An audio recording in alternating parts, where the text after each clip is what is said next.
বাংলাদেশ গারো ছাত্র সংগঠন কেন্দ্রীয় কমিটির সাধারণ সম্পাদক।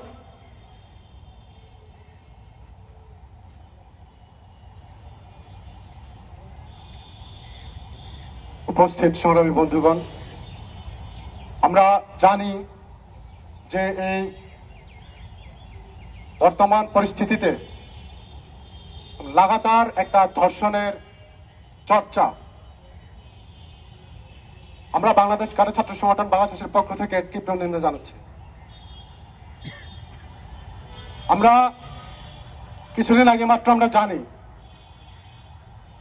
এই ধর্ষণকে কেন্দ্র করে পাহাড়ে কি একটা ন্যাক্কারজনক ঘটনা ঘটিয়ে ফেলেছে। সেখানে রাষ্ট্র ব্যবস্থা, রাষ্ট্রের যে বিচারহীনতার যে সংস্কৃতি, সেটা বরাবরই তারা বহাল রাখার চেষ্টা করছে। আমরা দেখেছি যেখানে পুলিশ প্রশাসন থেকে শুরু করে, আর্মি থেকে শুরু করে, তারা সকলে এক ধরনের যে অসহযোগিতামূলক একটা আচরণ তারা বরাবর জারি রেখেছে তাদের মধ্যে।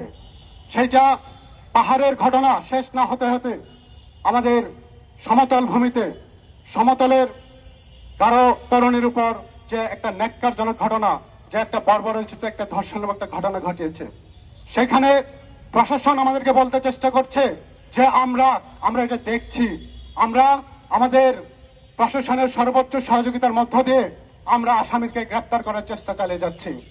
তারা আমাদেরকে সান্ত্বনা দিতে চেষ্টা করে যে বারবার ধর্ষণ হোক আর আপনারা একটা সান্ত্বনা পেয়ে বেঁচে থাকুক। কিন্তু বাস্তবতা যখন আমরা খেয়াল করি যে সেটা পাহাড় হোক সমতলেই হোক, সেইখানে প্রত্যেকটা নারী পুরুষ থেকে শুরু করে সকল জাতিসত্তার একটা রাষ্ট্রীয় নিরাপত্তার বিষয়টা চলে আসছে। আর সেই রাষ্ট্রীয় নিরাপত্তা দিতে এই সরকার, বর্তমান সরকার থেকে বলেন, আপনি অতীতের সরকার থেকেই বলেন, তারা বরাবরই দিতে ব্যর্থ হচ্ছে। আমরা লক্ষ্য করলাম আমাদের এই ধর্ষণের বাইরেও তারা একটা যেটাকে আমাদের মধ্যে দাঁড় করে দিতে চেষ্টা করছে, সেটা হচ্ছে একটা সন্ত্রাসী গোষ্ঠী কিংবা যারা ধর্ষক তার সাথে হচ্ছে যারা ভুক্তভোগী তাদের সাথে একটা দ্বান্দ্বিক পরিবেশ তৈরি করার চেষ্টা করছে।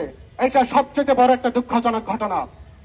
আমরা খেয়াল করলে দেখতে পারবেন যে আমাদের প্রত্যন্ত অঞ্চল থেকে শুরু করে পাহাড়ি যে অঞ্চলগুলো, সেখানে বেশিরভাগ সংঘাতের যে জায়গাগুলো, তাদের সূত্রপাতগুলো হয় এই ধর্ষণকে কেন্দ্র করে তারা ঘর পুড়িয়ে দেওয়ার চেষ্টা করছে, ঘর পুড়িয়ে দিচ্ছে, তারপরে সংঘাতময় পরিবেশ সৃষ্টি করছে।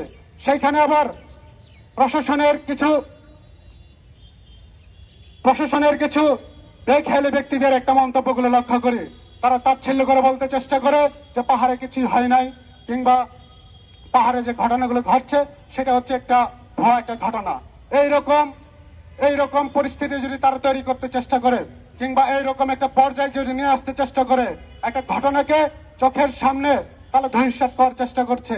আমরা দেখি যে সেই ঘটনাগুলো মিডিয়া থেকে শুরু করে, ইলেকট্রনিক প্রিন্টিং মিডিয়া থেকে শুরু করে সেটা বিভিন্ন ভাবে চলে আসছে, কিন্তু তারপরেও তাদের চোখ যেন বন্ধ, তারা চোখ অন্ধ, তারা চোখে কাপড় বেঁধে তারা এই ধরনের মন্তব্যগুলো চালিয়ে যাচ্ছে।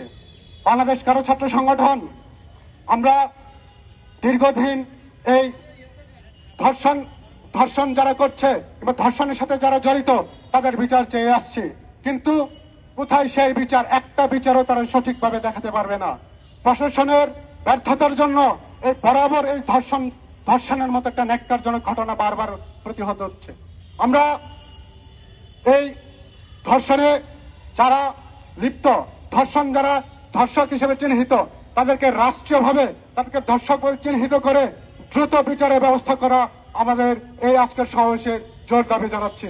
এর সাথে আমরা প্রশাসনকে এটা বলতে চাই, তারা যদি এইভাবে নীরব ভূমিকা পালন করে তাহলে আমরা সমতল এবং পাহাড় থেকে বৃহত্তর আন্দোলনের দিকে আমাদের যে লড়াই, আমাদের যে সংগ্রাম সেটা জারি রাখবো।